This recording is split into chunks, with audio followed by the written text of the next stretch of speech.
Bonjour, je me présente Pascal Bosseron, je suis français né à Paris et je suis papa d'un petit garçon né en juin 2009. La mère est de nationalité étrangère et dispose, depuis la séparation du couple en octobre 2012, d'un titre de séjour en tant que parent étranger d'enfants français.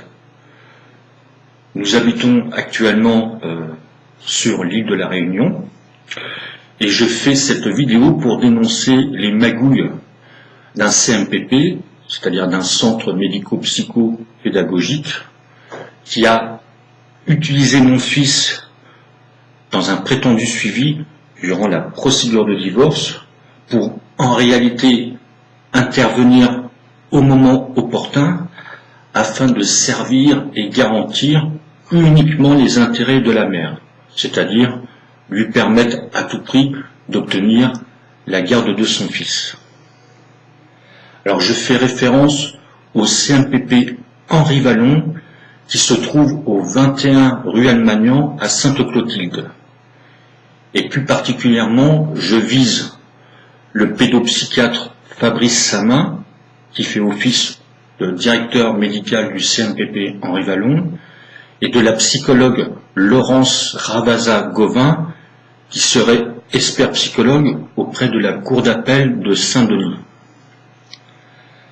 Alors, ce CMPP Henri Vallon, enfin, si vous voulez, ces deux escrocs, ces deux charlatans, ou ces deux magouilleurs, comme vous voulez, ont rédigé deux signalements à mon encontre, l'un le 30 avril 2013, pour contrer le rapport d'enquête sociale qui m'était favorable en date du 4 avril 2013, et un second signalement en date du 30 septembre 2014, lorsque la mère, contre mon gré, a changé d'école mon fils à mon insu et par ruse. Alors ce CMPP Henri Vallon, enfin, les deux personnes que j'ai énoncées précédemment, c'est-à-dire le pédopsychiatre Fabrice Samin et Laurence Rabasa-Gauvin, font partie en fait d'une collusion qui s'est construite autour de l'avocat de la mère, c'est-à-dire maître Mathieu Jaurel, et de son médecin traitant, à savoir le docteur Vernel Valéry. Alors il faut savoir que dans ces deux signalements que j'ai énoncés tout à l'heure, c'est-à-dire le signalement du 30 avril 2013 et le signalement du 30 septembre 2014, ces deux personnes, si vous voulez, enfin ces deux co-signataires, si vous voulez, ont utilisé tous les vices, enfin comme d'autres, allégations mensongères et dénonciations calomnieuses afin de me porter préjudice et de m'empêcher d'obtenir la garde de mon fils. Alors, avant de développer et de justifier tout ce que je viens de dénoncer, je précise que je ne vais pas développer toute la procédure de divorce, mais cependant, j'apporterai les précisions nécessaires le moment venu. Alors, il faut savoir que j'ai déposé plainte contre le CMPP Henri Vallon suite à leur signalement du 30 avril 2013 auprès du procureur de la République de Saint-Denis, et que je déposerai une seconde plainte suite à leur second signalement du 30 septembre 2014. Alors, j'engagerai également une procédure ordinale, c'est-à-dire devant le conseil départemental de l'ordre des médecins de la Réunion, contre le pédopsychiatre Fabrice Samin. Alors il faut savoir que le CMPP Henri Vallon est un partenaire de la justice, d'autant que la psychologue Laurence Rabasa-Gauvin est expert psychologue auprès de la cour d'appel de Saint-Denis. Donc mes plaintes, si vous voulez, seront étouffées. Alors, avant de me prononcer sur le premier signalement du CMPP Henri Vallon, à savoir celui du 30 avril 2013, je me dois tout de même d'expliquer un petit peu le contexte familial et juridique précédant, si vous voulez, ce signalement. Donc la mère de mon fils quittera le domicile conjugal avec l'enfant en catimini, avec l'appui de 2 plaintes à mon encontre, plainte du 04 et 08 octobre 2012, plainte pour menace de mort et vol de papier. Alors, après confrontation du 11 octobre 2012, ces plaintes seront classées sans suite. Son avocat, maître Mathieu Jorel, guidera la mère dans une démarche auprès du juge aux affaires familiales afin d'obtenir une ordonnance de protection. La mère sera déboutée de sa requête auprès du juge aux affaires familiales le 13 novembre 2012.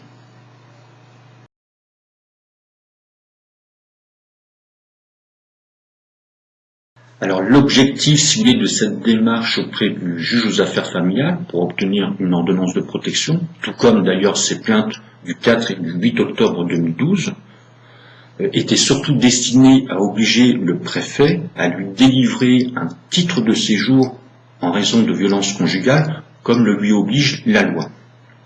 Car il faut comprendre que la mère a quitté le domicile conjugal au mois d'octobre, le mois de son renouvellement de visa, car elle était venue sur le territoire français le 31 octobre 2009 avec un visa pour rapprochement familial. Donc, suite à la séparation du couple, elle ne pouvait donc plus bénéficier, si vous voulez, de ce visa pour rapprochement familial. C'est pour cela qu'elle obtiendra par la suite un visa en tant que parent étranger d'enfants français. Et pour cela, il fallait justifier de l'entretien de l'enfant également. Alors, je me dois tout de même d'apporter quelques précisions qui me semblent très importantes. Il faut savoir que j'ai vécu un scénario quasi similaire en octobre 2010, lorsque nous habitions en France, à Nancy. La mère avait quitté seule le domicile conjugal, en prétextant, si vous voulez, des violences conjugales, et au motif que j'aurais mis des fessées à mon fils et qu'elle s'y opposait. Alors en fait, elle a bénéficié, suite à une plainte qu'elle a déposée le 3 octobre 2010, suite à son départ, d'un hébergement d'urgence. Cet hébergement d'urgence ne durera en fait qu'une nuit. En effet, les éducateurs, si vous voulez, avaient constaté qu'elle n'avait pas le comportement d'une femme victime de violences conjugales, en raison surtout du fait qu'elle était venue me voir en cachette au domicile conjugal. Donc elle décidera de rentrer, si vous voulez, à la maison.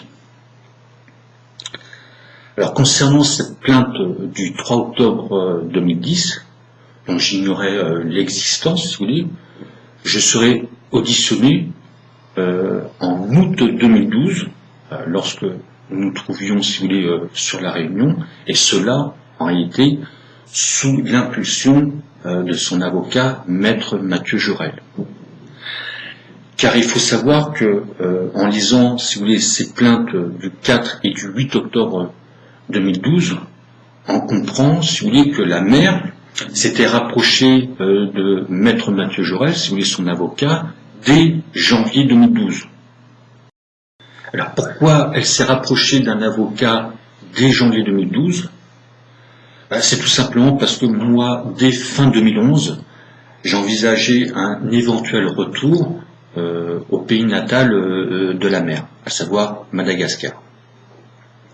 Alors concernant sa plainte du 3 octobre 2010, qu'elle avait déposée donc lorsque nous habitions à Nancy, donc, comme je l'ai indiqué, je serai auditionné en août 2012.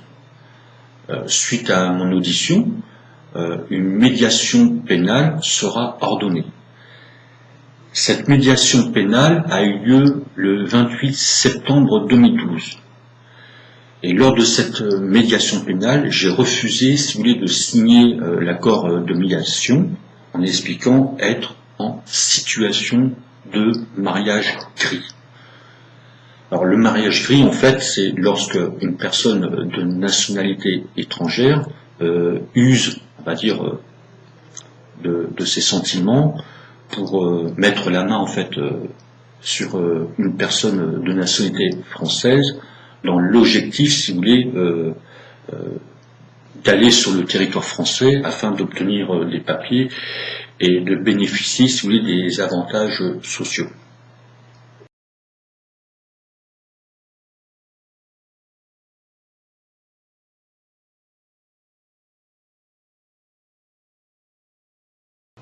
Alors, je précise que notre fils n'est pas né en France et qu'il est né à Madagascar.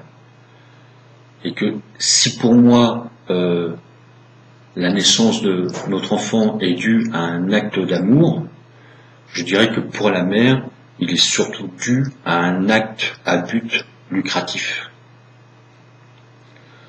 Bref, sa plainte du 3 octobre 2010 sera donc classée sans suite. D'ailleurs, tout comme ses plaintes du 4 et du 8 octobre 2012, comme je l'ai indiqué précédemment. Alors, je voudrais aussi signaler que dans les plaintes du 4 et 8 octobre 2012 de la mère de mon fils, elle indique que nous n'avons plus de rapport sexuel depuis près de 3 ans, soit depuis son arrivée sur le territoire français en date du 31 octobre 2009. Car il faut savoir que la personne, si vous voulez, que j'ai rencontrée à Madagascar lorsque je travaillais là-bas, n'était plus la même lorsque elle est arrivée sur le territoire français. Et la mère de mon fils a toujours cherché à se débarrasser de moi par tous les moyens. Et concernant, si vous voulez, son comportement vis-à-vis de l'enfant, je dirais que elle faisait preuve d'un manque de vigilance accrue et parfois troublant, au point que je me suis demandé des moments si elle ne cherchait pas à s'en débarrasser au travers d'un accident domestique. Donc en novembre 2012, sur les conseils de mon avocat, j'engagerai une procédure de divorce. Alors, suite à la séparation du couple, une ordonnance de non-conciliation, c'est-à-dire qu'on appelle ONC, sera rendue le 11 décembre 2012 par la juge aux affaires familiales Virginie Santoro, la même qui avait débouté la mère pour sa requête d'ordonnance de protection le 13 novembre 2012. Donc dans cette ordonnance de non-conciliation du 11 décembre 2012, si vous voulez, la juge aux affaires familiales Virginie Santoro me permettra de conserver le domicile conjugal que j'occupais, établira une garde alternée pour l'enfant, c'est-à-dire une semaine chez chacun des parents, demandera une enquête sociale et également l'ouverture d'une instruction pour vol contre la mère.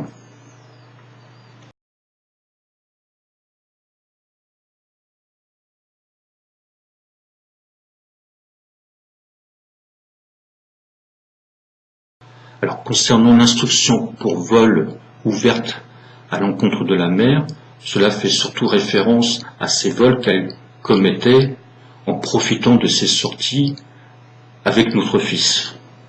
Je m'étais confié d'ailleurs par rapport à cela à un médecin en août 2012. Il m'a aidé et donc rédigé sur une attestation suite à la séparation du couple en octobre 2012. Et puis aussi, cela fait référence à la venue à mon domicile le 27 mars 2012 d'une personne venue se plaindre de s'être fait voler une caméra par la mère de mon fils et de me révéler certains éléments très inquiétants. Je m'étais d'ailleurs envoyé un mail à moi-même ce jour-là pour garder trace de cet événement.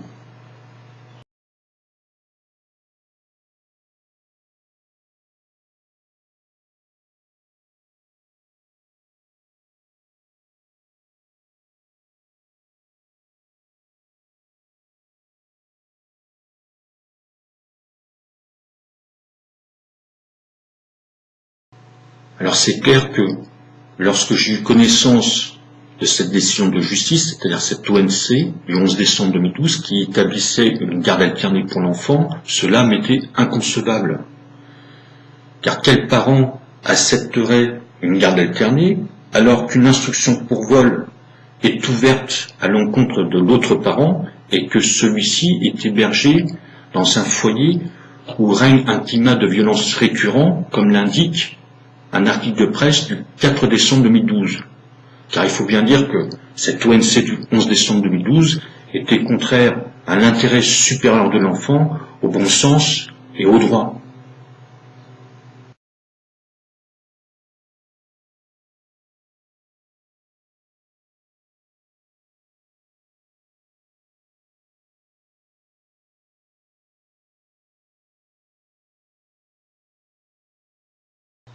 Et puis, pour couronner le tout, j'apprendrai d'une personne très bien informée que la mère de mon fils entretenait déjà une relation amoureuse avec un certain André Torres qu'elle avait rencontré au sein de son foyer Les Jonquilles. J'enverrai un mail à mon avocat le 28 décembre 2012 pour l'informer de cela.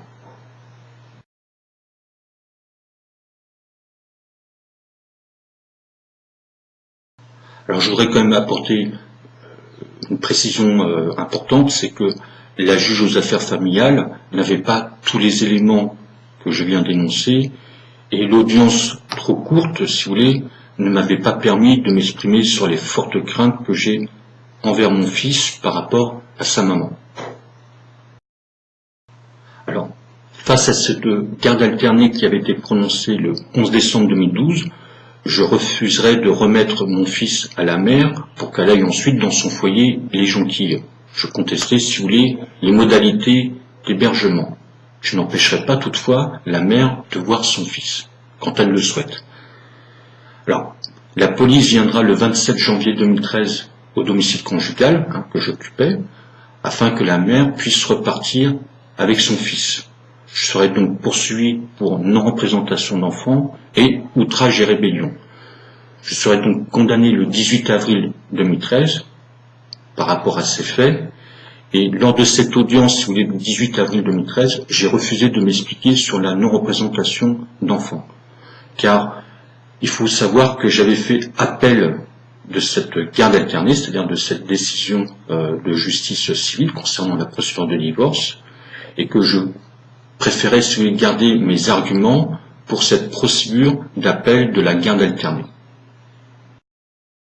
Alors je précise que je ferai appel de cette condamnation pénale du 18 avril 2013, car je contestais, si vous voulez, la version des policiers.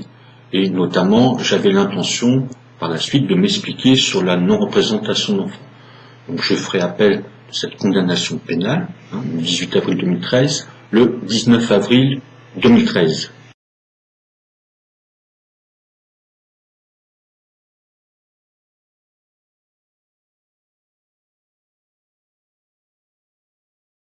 Donc la garde alternée a réellement débuté en janvier 2013, et une petite précision que je dois également apporter, c'est que la mère a changé de foyer, c'est-à-dire qu'elle est passée du foyer Les Jonquilles au CHRS Rose des Bois, qui se trouve également à Saint-Denis.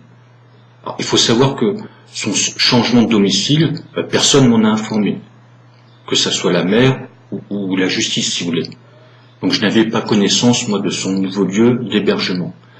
Cependant, j'avais contacté, moi, le foyer Les Jonquilles début janvier 2013, et il m'avait simplement dit qu'elle ne faisait plus partie de leur structure.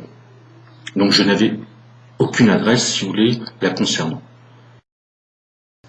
Alors en février 2013, ont eu lieu les entretiens des parents accompagnés de l'enfant avec l'enquêtrice sociale, chez chacun à leur domicile respectif. Alors ce rapport d'enquête sociale qui m'est favorable sera déposé au greffe du juge aux affaires familiales, Virginie Santoro, le 5 avril 2013. Et ce rapport d'enquête sociale sera communiqué aux parties prenantes, c'est-à-dire mon avocat et l'avocat de la mère, le 9 avril 2013. Alors, au-delà du fait que ce rapport d'enquête sociale me soit favorable, ce qu'il faut aussi regarder, c'est ce qu'a constaté l'enquêtrice sociale, et plus particulièrement le comportement de l'enfant vis-à-vis de chacun des parents. Et là, l'enquêtrice sociale est sans ambiguïté, puisqu'elle dit que l'enfant qu'elle a constaté avec le père est à l'opposé de celui qu'elle a constaté avec la mère.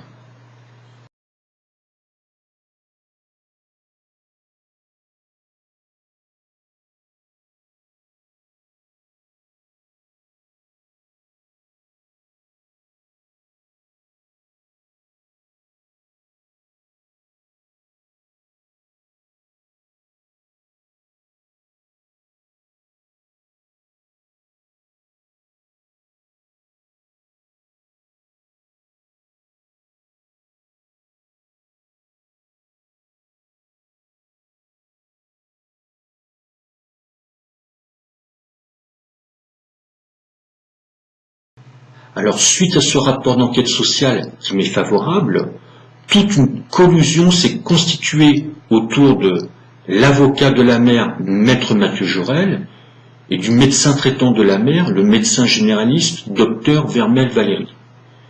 Et cela afin de me porter préjudice et m'empêcher d'obtenir la garde de mon fils. Car je le rappelle, nous étions en garde alternée, mais j'avais fait appel de cette décision de justice qui avait été rendue le 11 décembre 2012 par la juge aux affaires familiales. Alors le 17 avril 2013, le CHRS Rose des Bois, le foyer qui hébergeait la mère, adressera une note d'information au procureur de la République et à d'autres afin de me porter préjudice. Le 23 avril 2013, le docteur Vermel Valéry, médecin traitant de la mère, rédigera une attestation flatteuse en sa faveur. Le 30 avril 2013, le CMPP Henri Vallon adressera au procureur de la République un signalement pour situation manifeste de danger concernant mon fils à mon encontre afin de me porter préjudice. Alors, concernant la note d'information du 17 avril 2013 du CHRS Rose des Bois, ces gens se sont immiscés, si vous voulez, dans la procédure de divorce, dans une situation qu'ils ne connaissent pas et dans un contexte qui leur est totalement inconnu. Alors, pour montrer jusqu'où ces gens sont prêts à aller dans le vice, je vais juste prendre un passage très caractéristique, si vous voulez, de leur note d'information. Dans celle-ci, ils indiquent que le 10 avril 2013, leur équipe s'est approchée de l'orthophoniste de mon fils, Madame Farelli Sylvie, et qu'elle leur aurait fait part des conclusions suivantes. Les progrès de l'enfant sont très lents, et mon fils s'oublie d'une séance à l'autre, sous-entendu avec moi. Elle relie ses difficultés d'apprentissage à des blocages psychologiques plus profonds, sous-entendu de par ma faute. Elle décrit un enfant prostré quand il est avec son père, donc là je pense que c'est assez clair. Elle s'inquiète d'éventuels mauvais traitements, enfin de ma part, et elle fait part du danger encouru par l'enfant et qui doit être protégé du conflit parental, enfin protégé de la présence du père.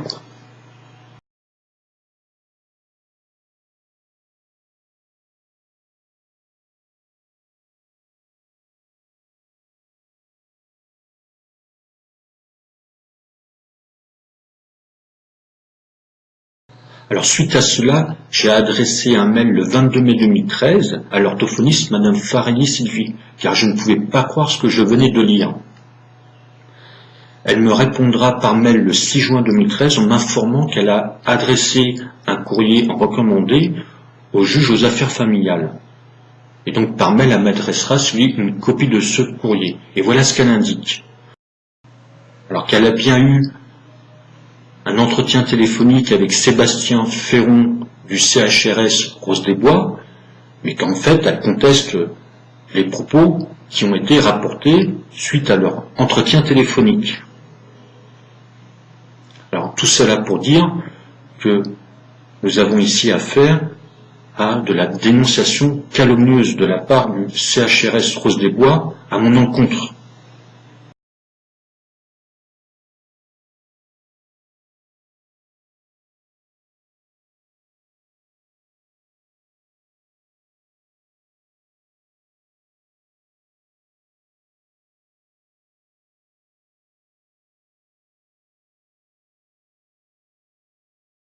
Alors, concernant l'attestation flatteuse du 23 avril 2013 du docteur Vermel Valérie en faveur de la mère de mon fils, celle-ci indique que la mère a le sens des responsabilités, entre autres, et qu'elle peut pleinement assumer la garde de son enfant.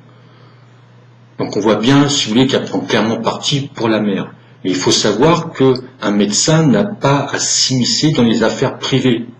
C'est clairement indiqué dans le code de déontologie médicale, surtout lorsqu'il est question de divorce et encore plus lorsqu'il s'agit de la garde des enfants.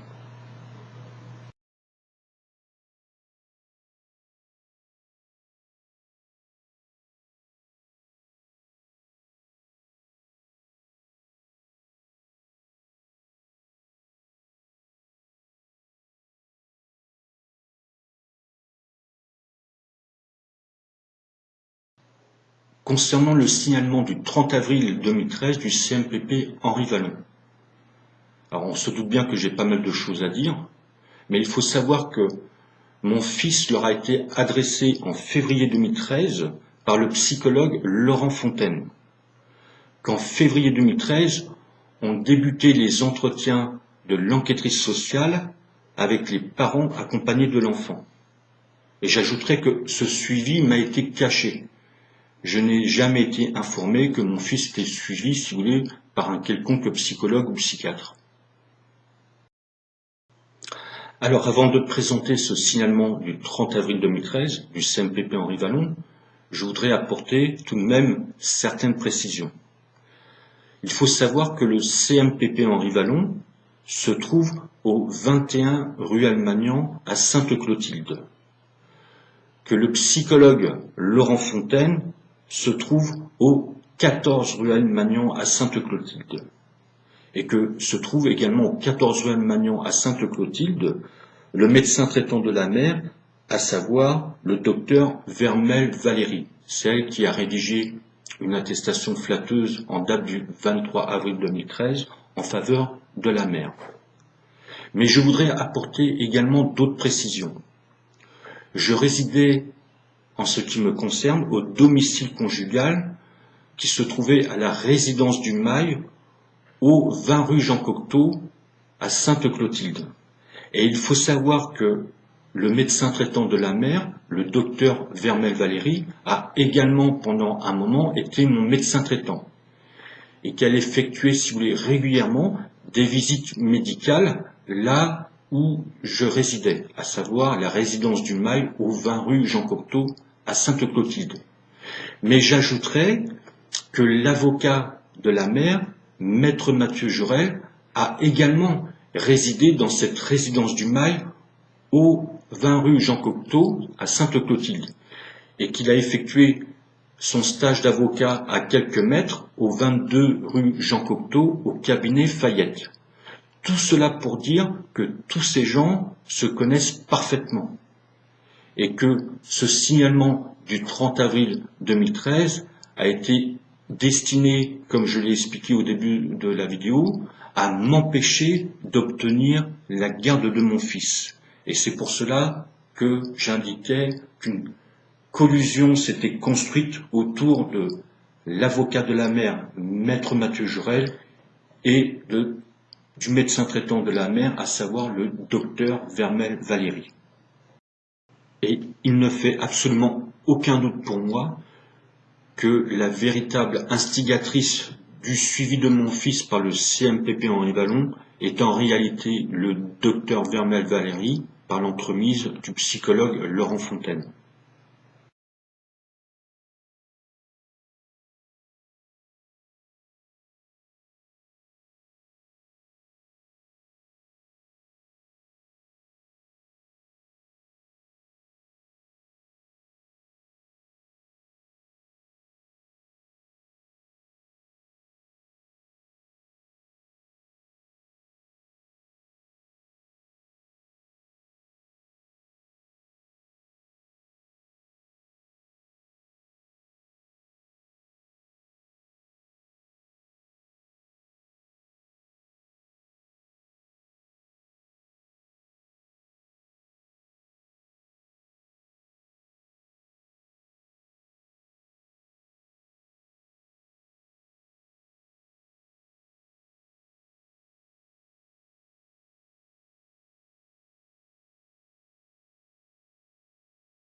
Alors concernant le contenu de ce signalement du 30 avril 2013 rédigé par les deux escrocs que sont Fabrice Samin et Laurence Ravazza-Gauvin.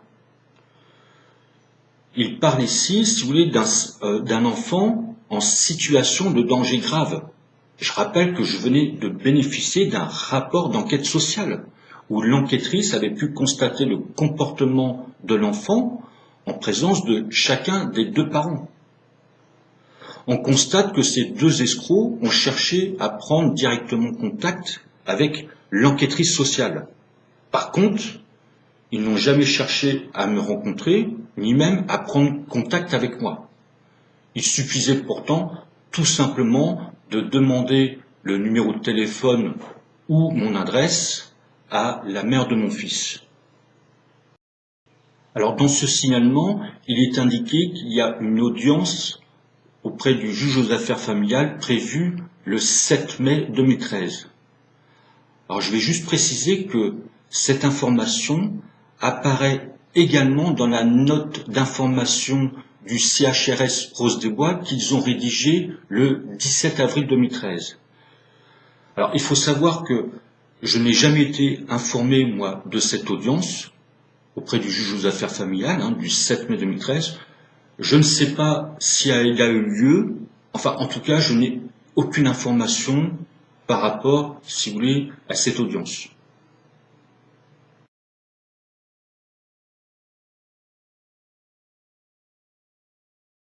Dans ce signalement du 30 avril 2013, rédigé par ces deux escrocs, il est question du problème d'apprentissage, de communication, de retard de langage de mon fils. Et si vous voulez, ces deux escrocs, tout en se cachant comme des lâches derrière les dires de la mère, expliqueraient cela en raison du fait que mon fils aurait assisté à des scènes de violence conjugale, ce qui provoquerait chez lui du retard de communication. Mais je fais remarquer que l'enquêtrice sociale a constaté clairement que mon fils n'avait aucune crainte envers moi. Ce qui serait plutôt curieux pour un enfant qui aurait assisté à des scènes de violence conjugale de ma part.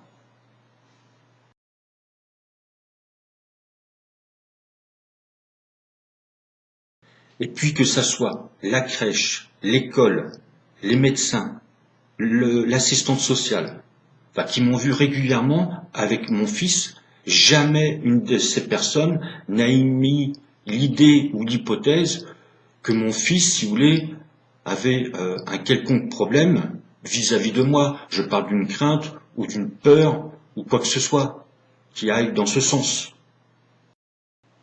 Et puis ce qui est étrange, c'est qu'il aura fallu que je bénéficie d'un rapport d'enquête sociale qui me soit favorable pour que d'un seul coup, mon fils se retrouve en situation de danger grave me concernant. Alors je voudrais tout de même préciser que lors de la première audience devant le juge aux affaires familiales Virginie Santoro qui a eu lieu le 6 novembre 2012, cela faisait un peu plus d'un mois que le couple était séparé, mon fils était présent dans la salle d'attente. Il faut savoir que quand je suis rentré dans le bureau du juge aux affaires familiales, mon fils s'est mis à pleurer parce qu'il ne me voyait plus, ce qu'il ne fera pas avec la mère. Et mon avocat qui me représentait à cette époque, maître Élise Quintry-Lamotte, pourrait confirmer cela, puisqu'elle m'en a même fait mention lorsque nous sommes sortis du tribunal. Alors dans ce signalement du 30 avril 2013, ces deux escrocs font remarquer que mon fils a de graves problèmes de communication, de langage, de compréhension, qu'il serait quasi mutique, mais que par ailleurs, il aurait dit « Papa est méchant avec maman ». Mais tout cela est de la pure dénonciation calomnieuse. Mon fils n'était pas capable de prononcer ce genre de phrase, il n'était déjà même pas capable de constituer une petite phrase courte. Je rappelle qu'il était suivi à raison de 2 séances par semaine en orthophonie. Et j'aurais envie d'ajouter que même si la mère faisait preuve d'aliénation parentale, je ne sais même pas si mon fils aurait été capable de répéter ce que la mère aurait voulu qu'il répète en présence, si vous voulez, du personnel du CMPP Henri Vallon.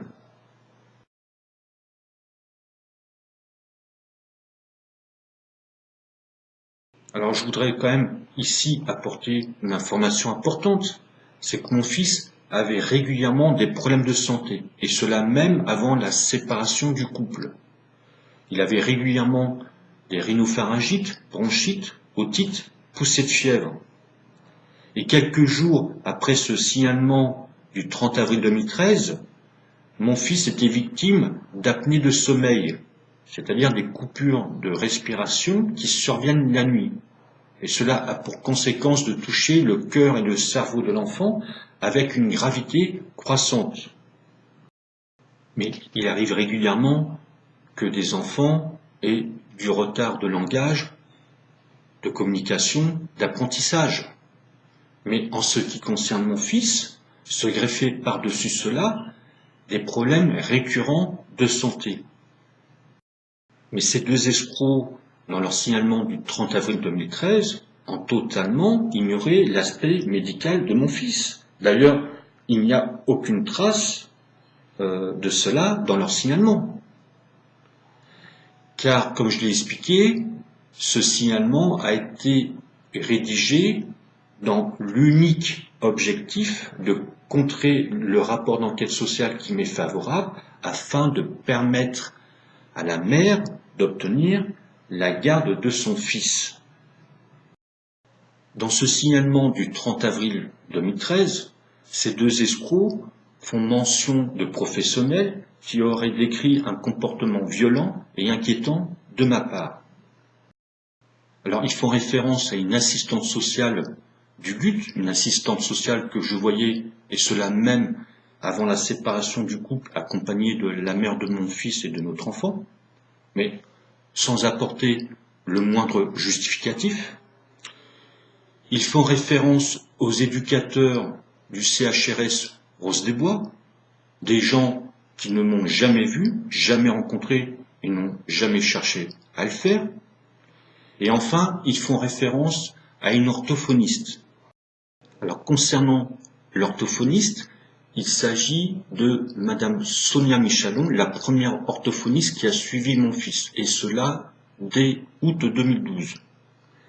Alors, j'ai bien eu une dispute, moi, avec cette dame, à savoir le 5 décembre 2012, lorsque je suis sorti de l'audience du juge aux affaires familiales, dans le cadre de la procédure qui accouchera, si vous voulez, donc de la garde alternée, le 11 décembre 2012, mais certainement pas pour les raisons indiquées, si vous voulez, dans ce signalement du 30 avril 2013, car il est indiqué que j'aurais fait des demandes intempestives afin d'obtenir des attestations pour que cet orthophoniste prenne parti pour moi. Et la réalité est tout autre. Alors il faut savoir que lors du départ du domicile conjugal de la mère de mon fils accompagnée de l'enfant, en catimini, celle-ci a stoppé le suivi orthophonique de mon fils et que j'ai pu le relancer le 14 novembre 2012. Et que ce 14 novembre 2012, j'ai donc demandé à l'orthophoniste Madame Sonia Michalon de me rédiger une attestation pour indiquer que le suivi avait repris. Alors elle m'a rédigé, si vous voulez, une attestation tout en s'arrangeant à camoufler, si vous voulez, le comportement fautif de la mère, car elle explique que la prise en charge est bien investie par les deux parents, ce qui n'était pas le cas. La mère étant plus préoccupée à ce moment-là de se faire rédiger des attestations pour justifier qu'elle était une bonne mère.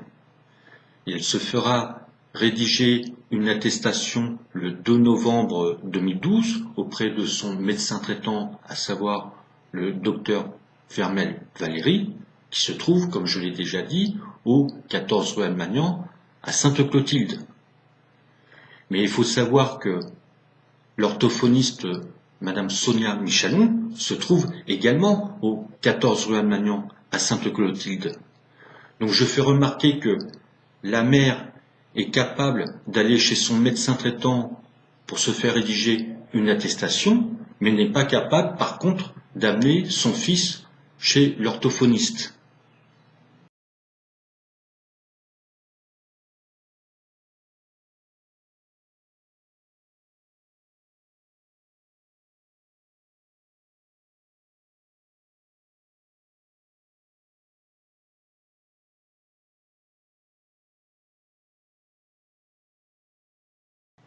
Et pour être complet, j'ai donc bien eu une dispute le 5 décembre 2012 avec Madame Sonia Michalon, qui se trouve au 14 rue Almagnan à Sainte-Clotilde, où se trouve le docteur Vermel Valéry, le psychologue Laurent Fontaine, et à quelques mètres du CMPP Henri Vallon. Et cette dispute fait suite lorsqu'en fin de séance avec mon fils, j'ai indiqué à Madame Sonia Michalon ma déception face à l'audience trop courte auprès du juge aux affaires familiales, et certains éléments du comportement de la mère de mon fils. J'ai eu droit à des réflexions et elle m'a sèchement invité à sortir de son cabinet.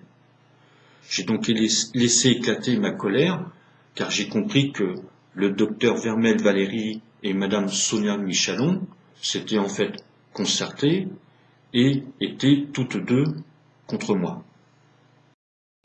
Alors dans ce signalement du 30 avril 2013, ces deux escrocs nous expliquent que la mère a quitté le domicile conjugal, accompagnée de l'enfant, pour fuir les menaces et les violences de ma part. Aussi, ces deux escrocs, dans leur signalement du 30 avril 2013, tout en se cachant une fois de plus comme des lâches derrière les dires de la mère, nous expliquent en fait que le mode de garde alternée est une manière pour moi d'avoir une relation menaçante et d'emprise sur la mère. Qu'il y a eu déjà intervention des forces de l'ordre le 27 janvier 2013, lorsque je refusais de remettre mon fils à la mère pour qu'elle aille à son foyer les Jonquilles, sans toutefois l'empêcher de voir son fils lorsqu'elle le souhaitait, et d'en conclure qu'il fallait suspendre, annuler cette garde alternée. Et d'indiquer qu'ils étaient inquiets pour l'intégrité physique de mon fils et de la mère, et de rajouter que l'évolution des difficultés majeures de mon fils était liée à cette situation traumatique. Bref, la mère vivait dans l'angoisse, la peur, et les difficultés de compréhension, de langage, d'apprentissage de mon fils étaient tout simplement dues à mon comportement. J'étais le coupable. D'ailleurs, dans un compte-rendu d'entretien psychologique du 19 juin 2013 rédigé par le psychologue Laurent Fontaine, celui-ci indique qu'il a rencontré la mère de mon fils dès 2012 lorsqu'elle était au foyer Les Jonquilles et qu'il a constaté que celle-ci présentait un ensemble de symptômes caractéristiques de personnes victimes de maltraitance conjugale chronique. C'est dire. Alors, je parle du psychologue Laurent Fontaine, qui se trouve au 14 rue Almagnan à Sainte-Clotilde, à quelques mètres du CMPP Henri Vallon.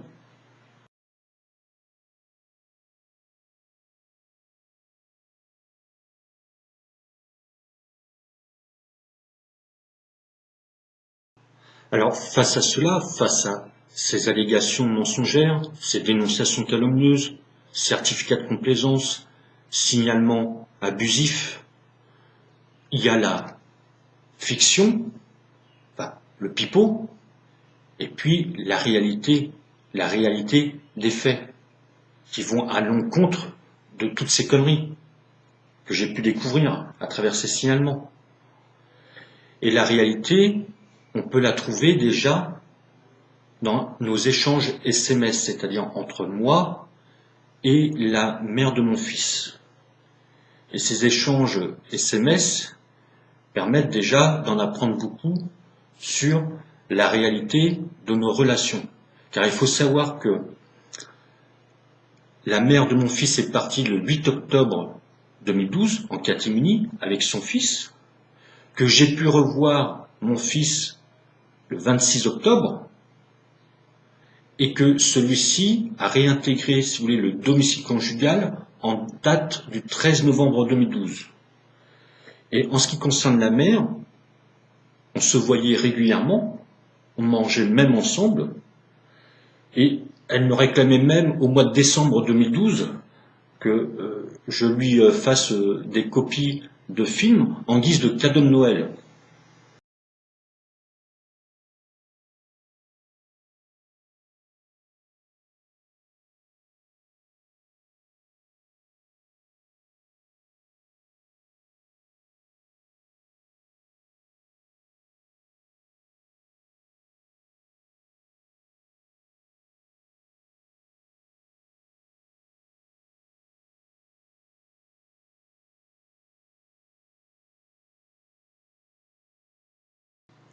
Alors je précise que j'ai transmis, enfin, quand on les a pas fait disparaître, mes échanges SMS entre moi et la mère de mon fils sur la période d'octobre 2012 à juin 2013, dans toutes les procédures des différentes étapes de la procédure de divorce.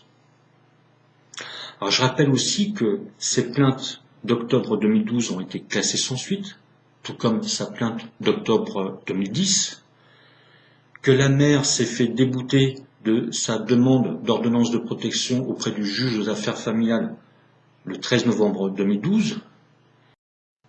Et puisque je trouve étrange pour une personne, qui se dit victime de violences conjugales, qui vit dans la peur, l'angoisse, qu'elle préférait me ramener seul son fils à mon domicile, au lieu que j'aille le récupérer au sein de son foyer, le CHRS Rose des Bois, où étaient présents, si vous voulez, des membres d'équipe du personnel, quoi. Et pour conclure leur signalement du 30 avril 2013, ces deux escrocs que sont Fabrice Samin et Laurence Ravasa-Gauvin expliquent qu'au vu de la situation de danger grave qu'encourt mon fils, il faut que la garde alternée, en gros, cesse et que je fasse l'objet d'une expertise psychiatrique. Il faut bien comprendre que ces gens ne m'ont jamais vu, ne m'ont jamais rencontré, et surtout n'ont jamais cherché à le faire, quoi. Enfin, en même temps, cela était normal, car l'objectif, si vous voulez, de ces deux escrocs qui ont participé à cette collusion qui s'est construite autour de l'avocat de la mère, maître Mathieu Jaurel, et du médecin traitant de la mère, le docteur Vermel Valéry, était de contrer le rapport d'enquête sociale qui m'est favorable. Et il faut surtout prendre en considération que j'étais en procédure d'appel de la garde alternée qui avait été prononcée en décembre 2012. Et ces gens-là, toute l'équipe de Magouilleur, a tout fait pour m'empêcher d'obtenir la garde de mon fils. Alors, il faut savoir que mon fils avait régulièrement des problèmes de santé, comme je l'ai indiqué précédemment, mais que la mère faisait preuve à de multiples reprises à des défauts de soins. C'est-à-dire qu'elle me ramènera souvent l'enfant, dans le cadre de la garde alternée, sans l'avoir fait consulter ou soigner par un médecin lorsqu'il était malade. Et les faits sont beaucoup plus graves, puisque la mère, avec la complicité et le soutien de son médecin traitant, le docteur Vermel Valéry, fera échouer, en toute connaissance de cause, à 4 reprises, une intervention chirurgicale nécessaire pour mon fils, suite à ses apnées de sommeil, qui, je le rappelle, touchent le cœur et le cerveau de l'enfant avec une gravité croissante. Alors, je ne vais pas développer et justifier ce que je viens de dire concernant l'aspect médical de mon fils, puisque je l'ai fait au travers d'une autre vidéo. Alors, suite à ce rapport d'enquête sociale du 4 avril 2013 qui m'est favorable, et aux manœuvres frauduleuses et dolosives pour le contrer, que je viens de dénoncer précédemment, alors que pendant ce temps, la mère faisait preuve à de multiples reprises déjà de défaut de soins sur son fils, et que par la suite, elle fera également preuve de privation de soins, dans le sens où elle fera échouer en toute connaissance de cause une intervention chirurgicale nécessaire pour son fils, eh bien, curieusement, la Cour d'appel de Saint-Denis, présidée par Jean-Pierre Cise, rendra un arrêt le 19 juin 2013, tout en constatant l'absence inexpliquée de mes pièces.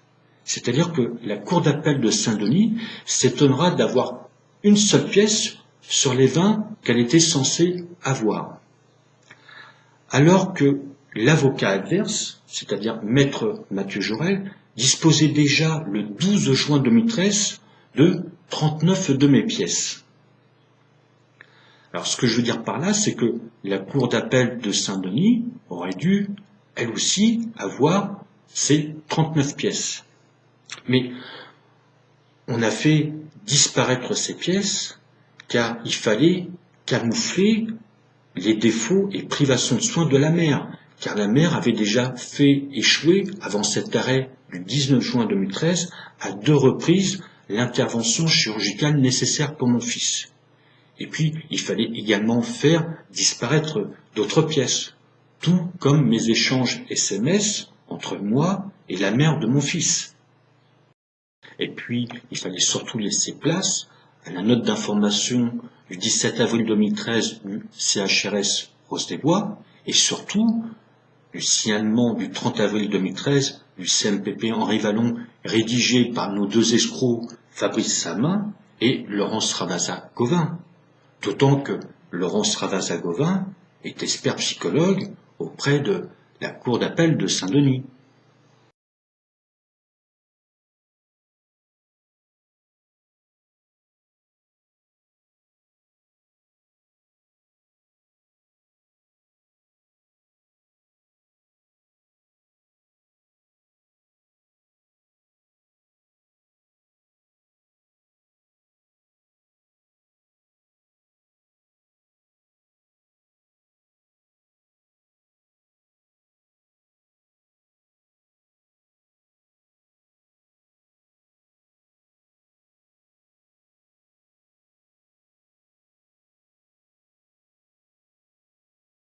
Enfin, nous sommes sur la Réunion, à 10 000 km de la France, et les connivences entre avocats, voire magistrats, vont bon train. Et les avocats savent donner l'impression de vous être dévoués, tout en vous portant préjudice.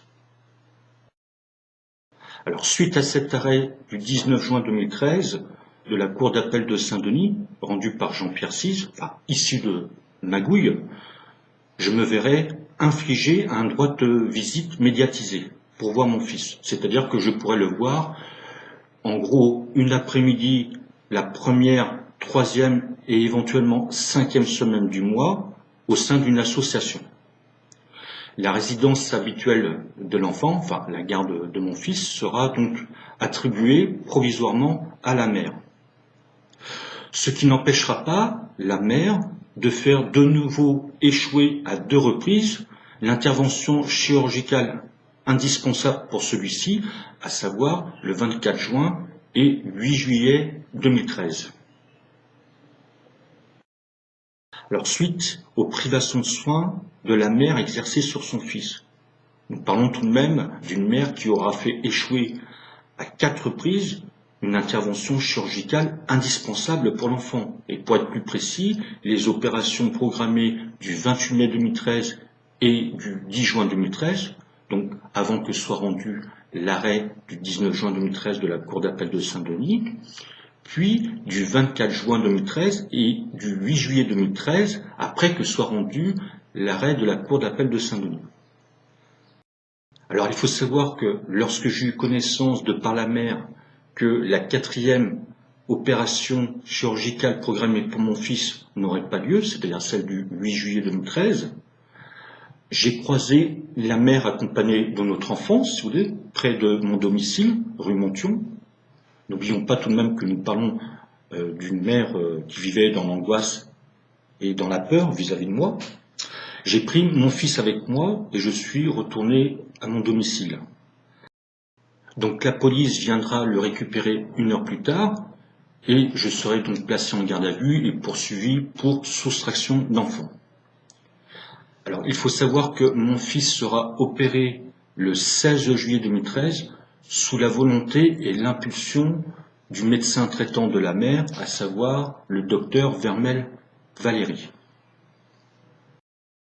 Alors comme je l'ai déjà dit précédemment, j'ai déjà fait une vidéo sur les défauts et privations de soins de la mère où 2 médecins sont impliqués. Alors suite à cet arrêt du 19 juin 2013 de la Cour d'appel de Saint-Denis, issu de magouilles diverses, je déposerai de nombreuses plaintes en octobre et novembre 2013. Alors il faut savoir que j'ai déposé plainte le 30 octobre 2013 contre le CHRS Rose des Bois, suite à leur note d'information du 17 avril 2013, et je déposerai plainte le 4 novembre 2013 contre le CMPP Henri Vallon, suite à leur signalement du 30 avril 2013.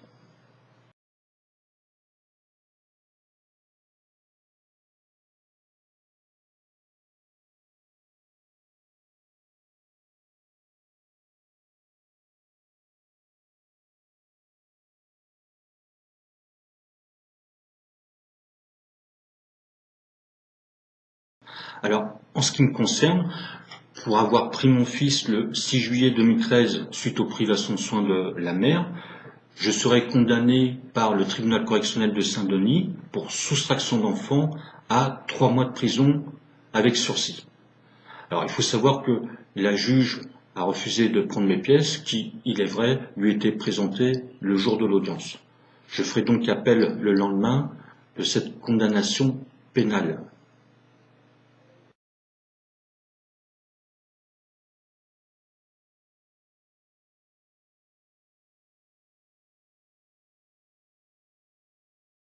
Alors toujours sur un plan pénal, je rappelle que j'avais été condamné le 18 avril 2013 pour non-représentation d'enfants et outrage et rébellion, lorsque je refusais en janvier 2013 de remettre mon fils à sa mère pour qu'elle aille dans son foyer, et que j'avais fait donc appel de cette condamnation le 19 avril 2013. Donc la Cour d'appel de Saint-Denis rendra un arrêt le 28 novembre 2013 où elle me relaxera pour les faits de rébellion, mais confirmera les condamnations pour non-représentation d'enfants et injure, tout en maintenant la peine à 2 mois de prison avec sursis.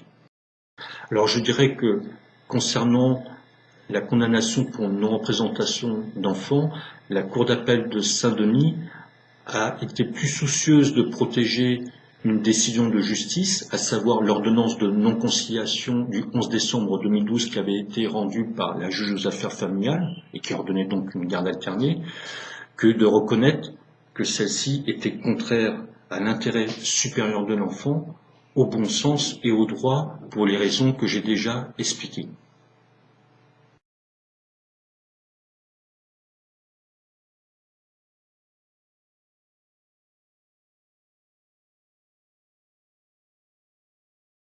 Alors, pour revenir à la procédure de divorce, qui est une procédure civile, donc suite à l'arrêt du 19 juin 2013 de la Cour d'appel de Saint-Denis, issu de magouille, donc le dossier reviendra au tribunal de grande instance pour continuer, si vous voulez, la procédure, et le jugement de divorce sera prononcé le 20 mars 2014. Donc ce jugement de divorce me permettra d'avoir mon fils en gros un week-end sur 2 et la moitié des vacances scolaires. Alors, si toutes mes pièces ont bien été versées dans cette procédure, enfin dans ce jugement de divorce du 20 mars 2014, en revanche, je dirais que les conclusions, c'est-à-dire les revendications écrites de l'avocat, manquaient cruellement d'explications.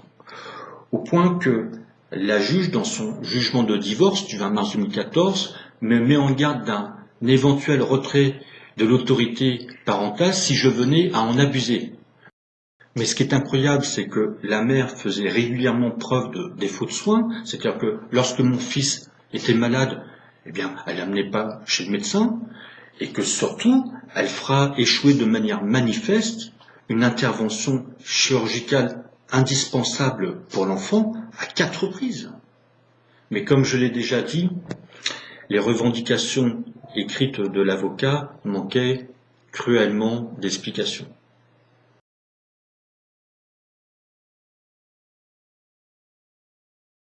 Alors je ferai appel de ce jugement de divorce du 20 mars 2014, déterminé à obtenir la garde de mon fils, enfin ce qu'on appelle la résidence habituelle de l'enfant. Et quelques jours après ce jugement de divorce, je recevrai un courrier du CMPP Henri Vallon en date du 7 avril 2014 pour m'indiquer qu'ils ont demandé mes coordonnées à l'assistance sociale pour me fixer en fait un rendez-vous le 14 avril 2014. Alors j'ai été un peu surpris par cette démarche, puisqu'il suffisait tout simplement déjà de demander le numéro de téléphone à la mère de mon fils, ainsi que mes coordonnées, pour prendre contact avec moi. Et que, n'oublions pas, j'avais déposé plainte le 4 novembre 2013 contre le CMPP Henri Vallon auprès du procureur de la République. Et qu'à ce jour, je n'avais toujours pas été entendu, auditionné par la police. Donc j'accepterai de les rencontrer afin déjà d'avoir des explications sur leur signalement du 30 avril 2013 et d'expliquer ma vie de couple fictive et le comportement de la mère de mon fils vis-à-vis de moi et vis-à-vis de notre enfant.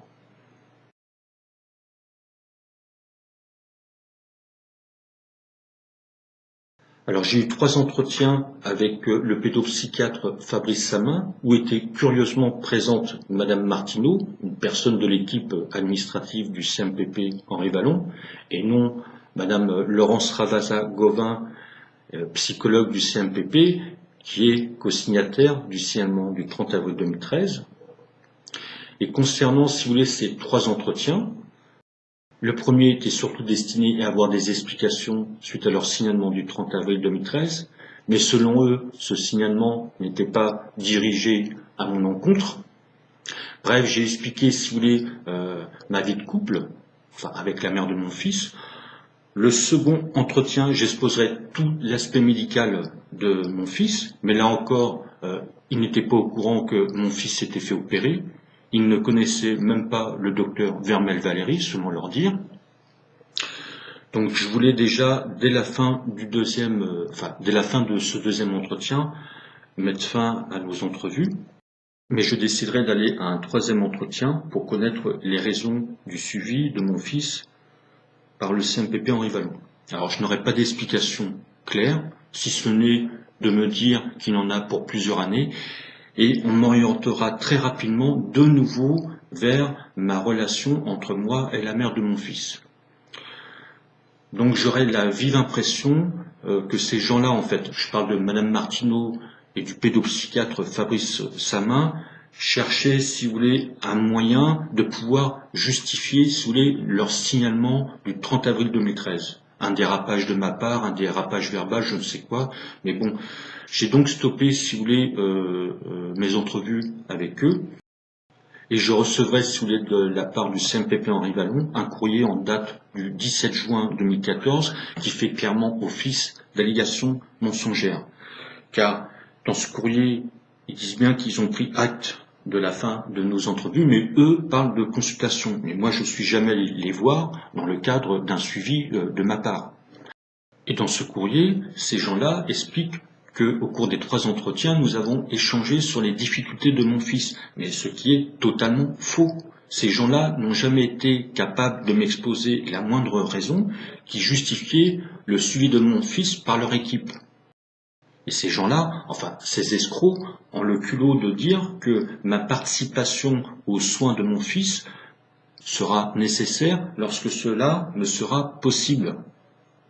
Mais n'oublions pas que nous parlons de gens qui ont été capables de faire un signalement pour situation manifeste de danger concernant mon fils, le 30 avril 2013, à mon encontre.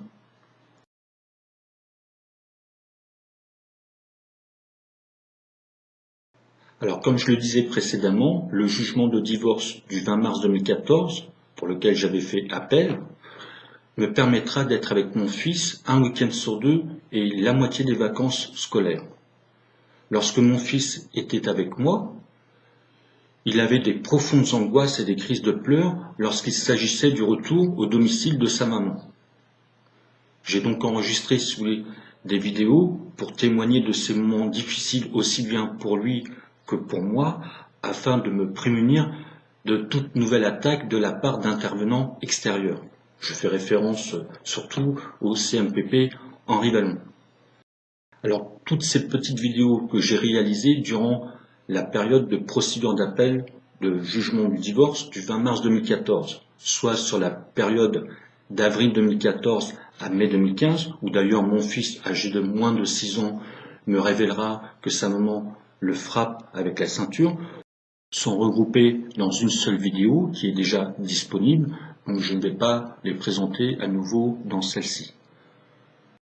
Alors, durant la procédure d'appel de jugement du divorce, la mère de mon fils le changera d'école contre mon gré à mon insu et par ruse, c'est-à-dire qu'elle le retirera de l'école privée Sacré-Cœur où il était scolarisé depuis août 2012, donc avant la séparation du couple, pour le mettre dans un établissement public, à savoir l'école Les Flamboyants.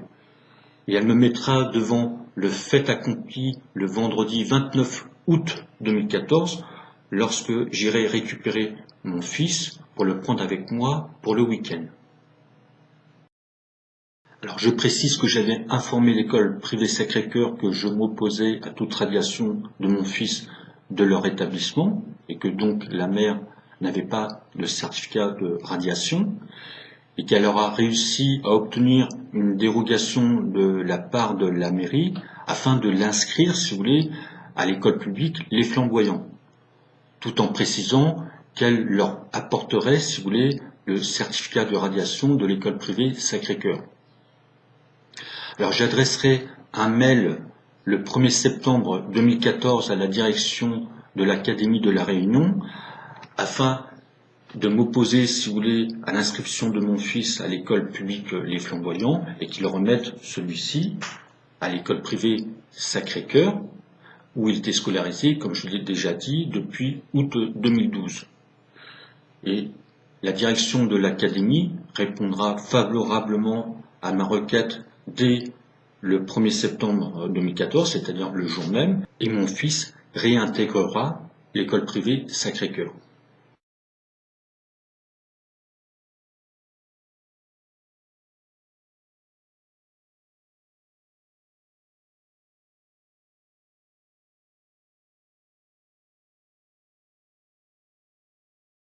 Alors je rappelle que dans le jugement de divorce du 20 mars 2014, la juge m'avait mis en garde de ne pas abuser de l'autorité parentale, alors que la mère faisait preuve à de multiples reprises à des défauts de soins, et qu'elle fera échouer à 4 reprises une intervention nécessaire pour son fils, et que là, si vous voulez, c'est encore une fois de plus elle qui violera l'autorité parentale en retirant mon fils de l'école privée où il était scolarisé depuis août 2012 pour le placer dans une école publique contre mon gré.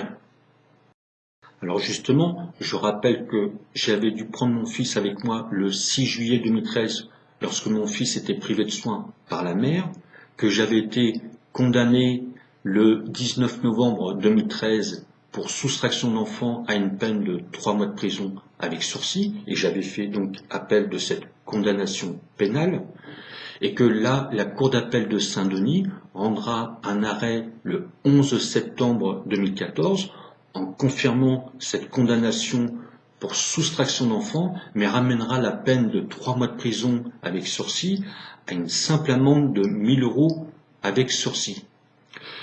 Mais la Cour d'appel de Saint-Denis a surtout cherché à me condamner à tout prix, car il faut comprendre que j'étais en parallèle en procédure d'appel de jugement de divorce, qui est une procédure civile, et que la Cour d'appel de Saint-Denis savait très bien que cette condamnation pénale serait utile et bénéfique pour la mère dans le cadre de la procédure d'appel de jugement de divorce.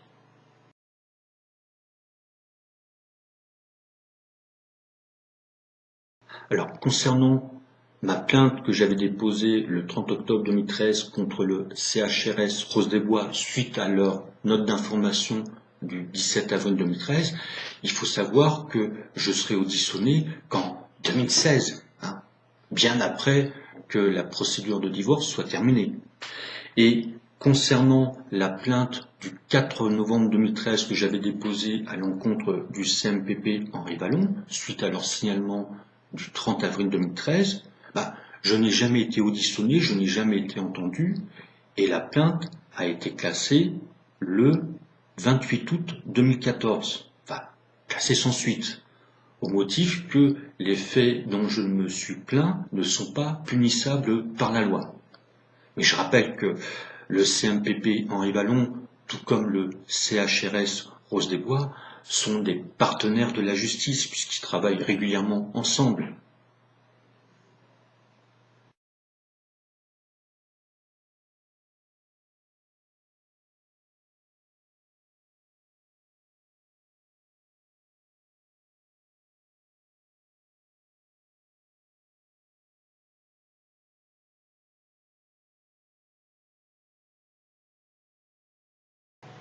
Alors, un mois après ce classement sans suite de ma plainte déposée contre le CMPP Henri Vallon du 4 novembre 2013, et que la mère de mon fils ait changé l'école de celui-ci contre mon gré en violant l'autorité parentale, eh bien le CMPP Henri Vallon interviendra de nouveau au secours de la mère, si vous voulez, en rédigeant un second signalement en date du 30 septembre 2014 adressé directement au juge aux affaires familiales. Alors, un signalement à mon encontre afin de m'empêcher d'obtenir la garde de mon fils, c'est-à-dire la résidence habituelle de celui-ci. Mais comme je l'ai indiqué au début de la vidéo, ces deux escrocs que sont Fabrice Samin et Laurence Ravazza-Govin ont utilisé mon fils dans un prétendu suivi pour en réalité intervenir durant la procédure de divorce afin de servir et de garantir uniquement les intérêts de la mère et non pas de l'enfant. Il faut bien comprendre que ces deux escrocs du CMPP Henri Vallon ont agi tel l'avocat suppléant de la mère de mon fils, à savoir Maître Mathieu Jorel. D'ailleurs, je prendrai connaissance de leur signalement du 30 septembre 2014, en décembre 2014, lorsque je récupérais une copie des conclusions de l'avocat adverse, celle de Maître Mathieu Jorel, tout comme j'avais pris connaissance d'ailleurs du signalement du 30 avril 2013 et de la note du 17 avril 2013 du CHRS Rose des Bois, au travers des conclusions de l'avocat adverse, c'est-à-dire Maître Mathieu Jorel. Il faut bien comprendre que ces gens font des notes d'information, des signalements au procureur de la République, au juge, mais ces documents se retrouvent entre les mains de l'avocat adverse qui les utilise, si vous voulez, dans le cadre de la procédure de divorce pour me porter préjudice. Et ce signalement du 30 septembre 2014, infesté d'allégations mensongères, de dénonciations calomnieuses, aborde des points qui ne relèvent absolument pas de la compétence du CMPP Henri Vallon.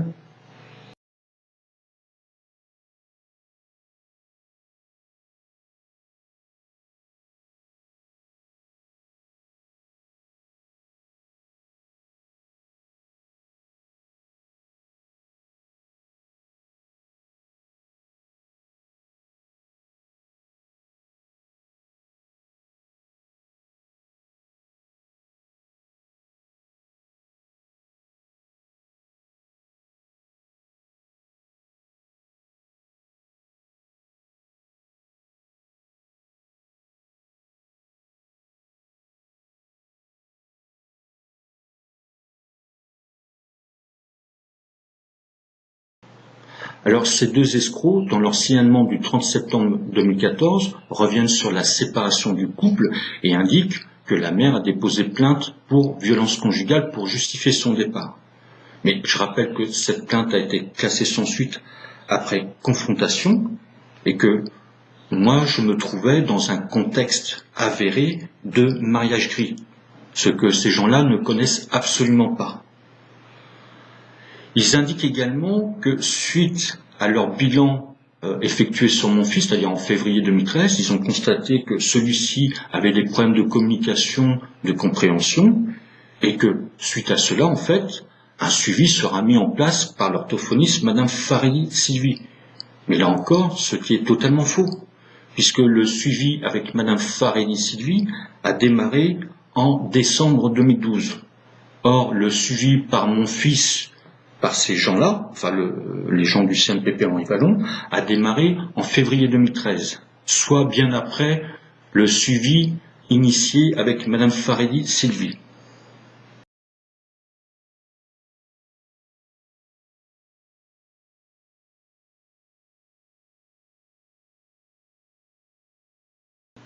Alors ces deux escrocs nous expliquent que lors de leur première rencontre avec mon fils en février 2013, celui-ci était scolarisé à l'école privée Sacré-Cœur et que les frais, selon les dires de la mère, étaient pris entièrement à sa charge. Mais là, ce qui est encore totalement faux. Mais non seulement le CMPP Henri Vallon aborde un sujet qui ne les regarde pas, et il faut savoir que la mère a fait un changement de situation frauduleux le 7 décembre 2012 auprès de la Caisse d'allocation familiale pour capter toutes les prestations familiales de l'enfant qui m'étaient rattachées à mon compte allocataire. Et que j'étais, à ce moment-là, au moment de leur signalement du 30 septembre 2014, toujours en procédure judiciaire contre la Caisse d'allocation familiale de Saint-Denis.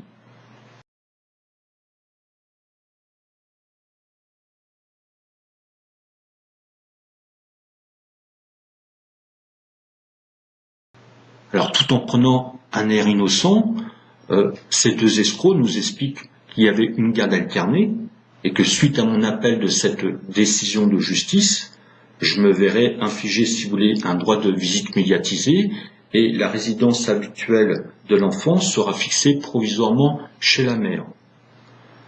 Ils ne font pas mention, bien sûr, de leur signalement du 30 avril 2013. Et ils nous parlent d'une évaluation demandée auprès du procureur de la République par rapport à ma situation. Ma situation, surtout financière. Car il faut savoir que la Caisse d'allocation familiale m'a retiré toutes les prestations familiales de l'enfant en février 2013 suite au changement frauduleux de la mère qu'elle a établi le 7 décembre 2012. Et que, suite à cela, les gens qui l'ont aidé à parvenir, si vous voulez, à ce résultat, ont ensuite mis en avant ma situation critique financière. Alors je fais surtout référence au CHRS Rose des Bois, et d'ailleurs on retrouve, si vous voulez, des éléments critiques face à ma situation du coup sanitaire et financière dans leur note d'information du 17 avril 2013. Mais n'oublions pas que le CHRS Rose des Bois ainsi que le CMPP Henri Vallon travaillent en étroite collaboration et avec une certaine complicité avec l'avocat de la mère, maître Mathieu Jorel.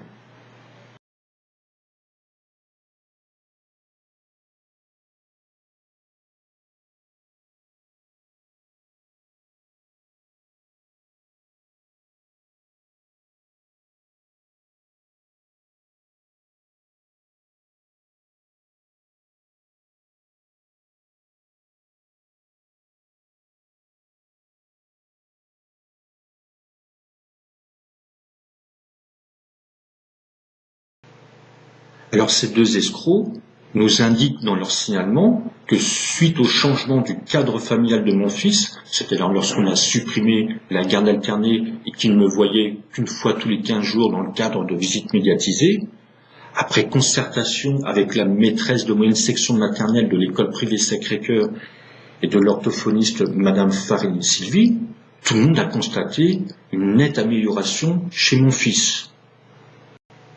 Et de rajouter que suite aux multiples scènes de violence conjugale auxquelles il avait assisté, ses troubles d'angoisse, d'anxiété avaient disparu. Car j'étais en fait tout simplement le coupable. J'étais responsable de son retard d'apprentissage, de langage, de communication. Et là, sans ma présence, nous avions un enfant épanoui, heureux d'être avec sa maman. Mais tout cela est de la pure dénonciation calomnieuse de la part de nos deux escrocs. et je voudrais faire remarquer plusieurs choses. C'est que déjà la maîtresse de moyenne section de maternelle de mon fils, lorsqu'il était à l'école privée Sacré-Cœur, n'a connu mon fils uniquement dans le cadre familial où j'étais en droit de visite médiatisé.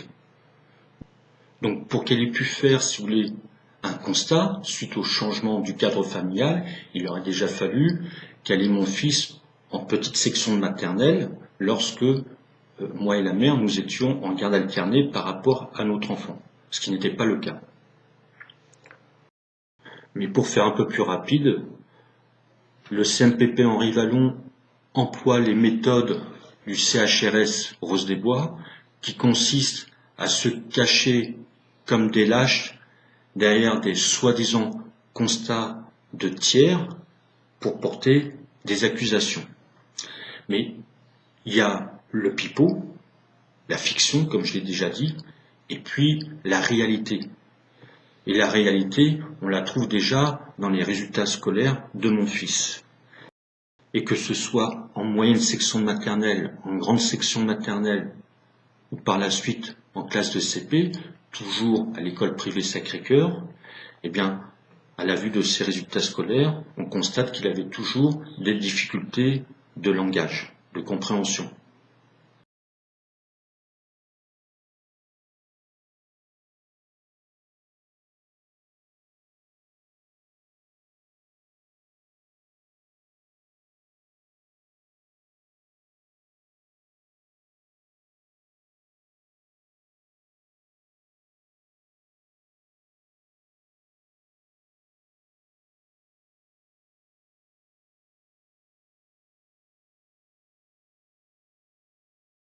Et ce qui est incroyable, c'est que la période auquel font référence nos deux escrocs correspond au moment où mon fils avait régulièrement des problèmes de santé, rhinopharyngite, bronchite, otite, poussée de fièvre, accompagnée d'apnée de sommeil. Et que ces escrocs en avaient parfaitement conscience, puisque je les avais informés de cela lors de nos entrevues. Et que lorsqu'ils ont rédigé ce signalement du 30 septembre 2014, là encore, il n'y a absolument rien concernant l'aspect médical de mon fils. Et il faut savoir que lorsque mon fils a été opéré le 16 juillet 2013 des amygdales et des végétations suite à ses apnées de sommeil, eh bien, il reprendra rapidement 1,5 kg. C'est-à-dire que entre la période de juillet et août 2013, mon fils sera passé, si vous voulez, d'un peu moins de 15 kg à 16,5 kg.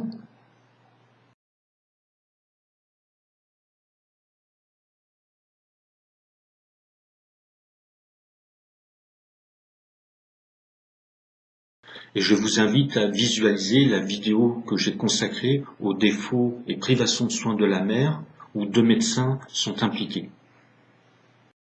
Aussi, concernant les syndromes anxieux et traumatiques de mon fils que nos deux escrocs mettent sur mon compte, je voudrais rappeler que je venais d'avoir un rapport d'enquête sociale favorable en avril 2013 et que l'enquêtrice sociale a clairement constaté que mon fils n'avait absolument aucune crainte envers moi, bien au contraire.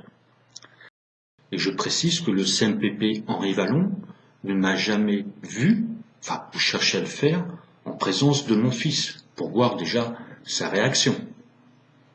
C'est pour ça que je vous invite à visualiser une vidéo qui regroupe plusieurs vidéos de mon fils étalées sur la période d'avril 2014 à mai 2015, durant la procédure d'appel du jugement du divorce du 20 mars 2014, qui permet de constater sa réaction lorsqu'il était question du retour au domicile de sa maman. Car on ne triche pas avec les enfants. Alors dans ce signalement, nos deux escrocs nous expliquent que nous avons eu des entrevues sur la période d'avril 2014 et mai 2014, enfin 3 entretiens, et que si j'ai mis un terme, c'est lorsqu'ils m'auraient proposé une expertise psychologique ou psychiatrique dans le cadre du contexte familial. Mais là encore, nous avons affaire à de la dénonciation calomnieuse, car moi je suis jamais allé les voir déjà dans le cadre d'un suivi, et je rappelle que j'avais déposé plainte contre eux suite à leur signalement du 30 avril 2013. Et lorsque l'on regarde leur courrier du 17 juin 2016, on voit bien que cette proposition apparaît après que j'ai mis fin aux entretiens avec eux.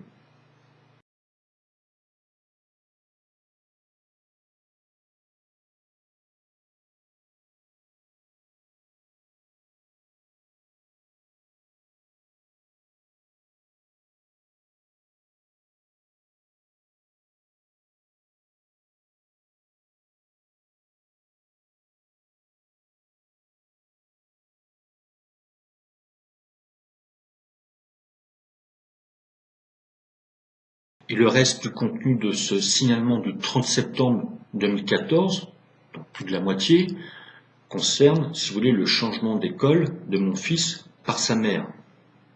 Et ce qui est inquiétant, c'est que ces deux escrocs relatent des faits qu'ils n'ont pas constatés, mais se contentent des dires de la mère.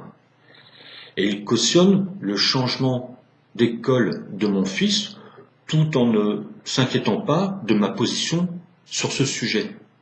Car je rappelle que moi, j'avais toujours indiqué à l'école privée Sacré-Cœur que je m'opposais à toute radiation, que je voulais que mon fils reste dans leur établissement. Et puis, lorsqu'ils ont rédigé leur signalement du 30 septembre 2014, la direction de l'académie était déjà intervenue auprès des deux établissements concernés le 1er septembre 2014. Donc la mère aurait dû les informer, ou ils auraient dû demander des explications pourquoi mon fils était retourné à son établissement initial, c'est-à-dire l'école privée Sacré-Cœur. Cela fait suite à une décision de la direction de l'académie suite à ma requête. Mais ces escrocs n'hésitent pas à éclipser le comportement fautif de la mère, et cela par tous les moyens. Ils expliquent qu'on lui aurait supprimé son RSA en novembre 2013, ce qui reste encore à vérifier, pour expliquer le changement d'école de mon fils lors de la rentrée 2014-2015. Et ce qui est curieux, c'est que là, il n'est plus question de faire une évaluation sanitaire, financière, psychologique de la mère. Non, là, tout est parfait, tout est normal.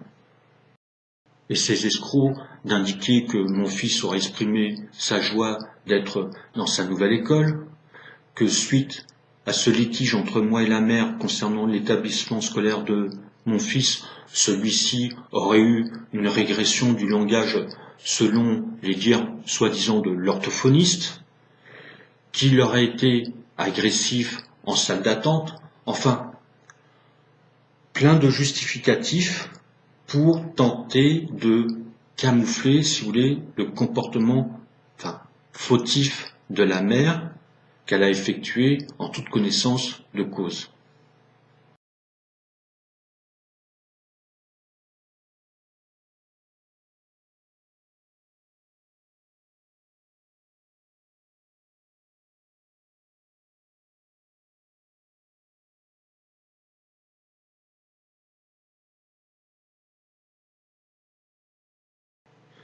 Et pour conclure leur signalement du 30 septembre 2014, ces deux escrocs ont quasiment fait un copier-coller de leur conclusion de leur signalement du 30 avril 2013.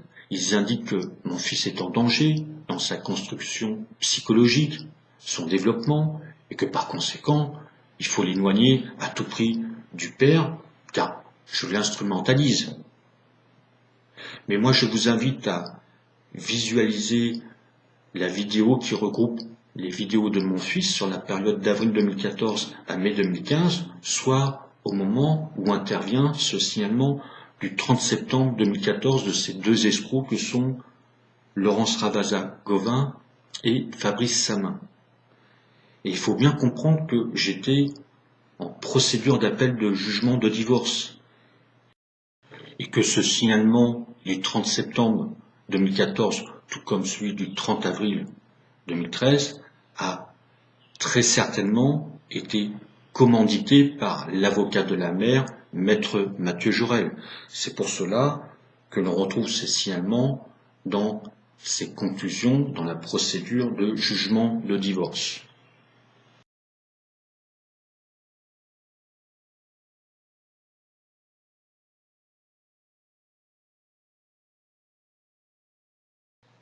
Alors je déposerai plainte le 17 décembre 2014 contre le CMPP Henri Vallon, suite à leur signalement du 30 septembre 2014 auprès du procureur de la République de Saint-Denis.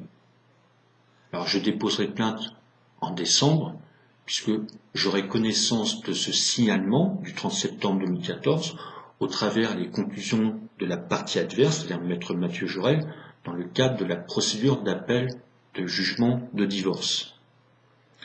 Alors dans cette plainte du 17 décembre 2014, j'ai annexé des vidéos de mon fils qui parlent d'elles-mêmes.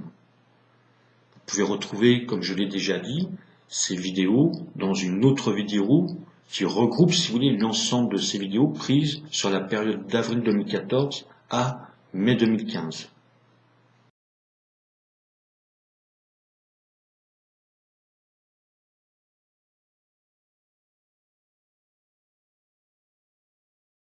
Alors je précise que j'ai déposé une copie de cette plainte du 17 décembre 2014 au procureur général de la Cour d'appel de Saint-Denis, le 11 février 2015.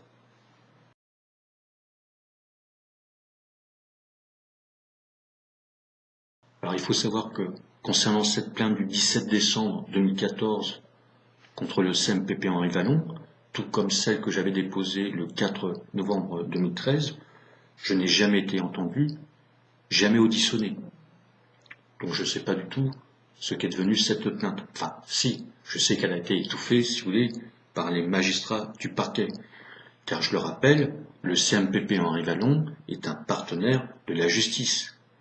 Et que Laurence Ravasa-Gauvin est expert psychologue auprès de la Cour d'appel de Saint-Denis. Alors il faut savoir que j'ai déposé plainte le 18 décembre 2014 contre le pédopsychiatre Fabrice Samin du CMPP Henri Vallon, qui fait office également de directeur médical, auprès du conseil départemental de l'ordre des médecins de La Réunion. Et je précise qu'un psychologue n'est pas médecin, contrairement à un psychiatre ou un pédopsychiatre qui, lui, a une base de médecin généraliste.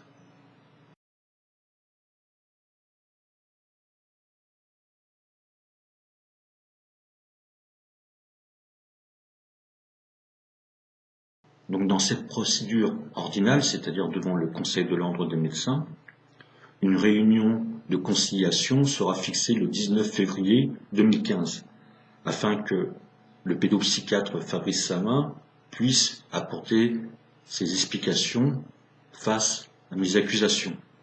Car je rappelle que moi j'accuse le pédopsychiatre Fabrice Samin, tout comme la psychologue Laurence Ravasa, d'avoir utilisé mon fils dans un prétendu suivi pour, en réalité, intervenir durant la procédure de divorce afin de servir et de garantir uniquement les intérêts de la mère.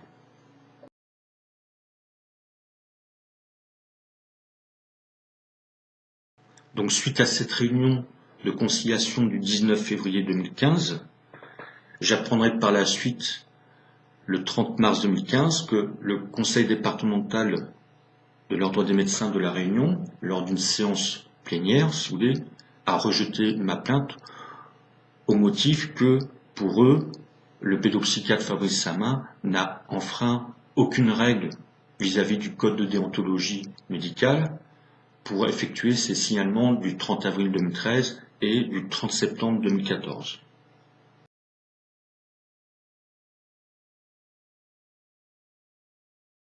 Alors, suite au rejet de ma plainte par le conseil départemental de l'ordre des médecins de La Réunion, j'adresserai un recours le 10 avril 2015 auprès de l'Agence régionale de santé de l'océan Indien.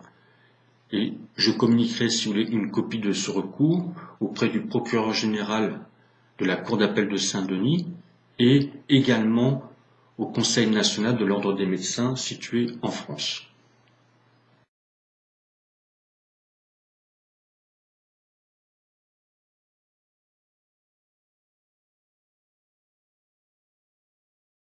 Alors je recevrai une réponse ambiguë le 18 juin 2015 de la part de l'Agence régionale de santé de l'océan Indien, qui, tout en m'expliquant que les éléments à ce stade ne leur permettent pas de saisir la chambre disciplinaire de l'ordre des médecins, m'invite à saisir formellement le Conseil national de l'ordre des médecins. Mais bon, je rappelle que je leur avais adressé une copie.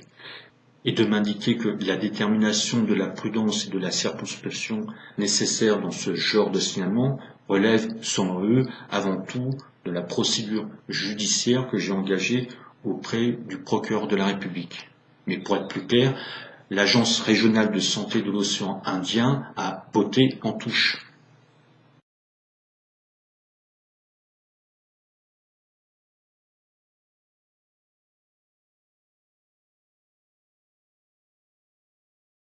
Par la suite, je recevrai un courrier le 5 novembre 2015 du Conseil national de l'ordre des médecins pour m'informer que, après délibération, ils avaient décidé de ne pas saisir la chambre disciplinaire de l'ordre des médecins, car selon eux, le pédopsychiatre Fabrice Samin n'a enfreint aucune règle du code de déontologie médicale.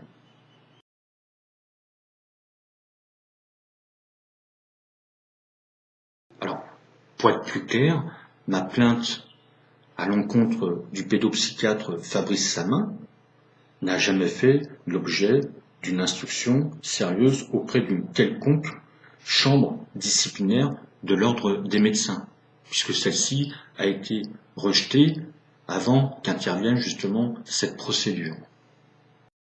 Alors dans le cadre de la procédure de divorce, je rappelle que j'avais fait appel du jugement de divorce du 20 mars 2014 et la Cour d'appel de Saint-Denis, présidée par Jean-Pierre Cise, le même qui avait rendu l'arrêt issu de diverses magouilles le 19 juin 2013 lorsque j'avais fait appel de la garde alternée qui avait été établie en décembre 2012, rendra un arrêt le 6 mai 2015 où je me verrai infliger de nouveau un droit de visite médiatisé pour voir mon fils, c'est-à-dire une après-midi, la première, troisième et éventuellement cinquième semaine du mois. La résidence habituelle de l'enfant sera établie chez la mère et lui permettra même d'exercer seule l'autorité parentale. Et cela en se servant également allègrement des signalements du 30 avril 2013 et du 30 septembre 2014 de nos deux escrocs que sont Fabrice Samin et Laurence Ravazza-Gauvin du CMPP Henri Vallon.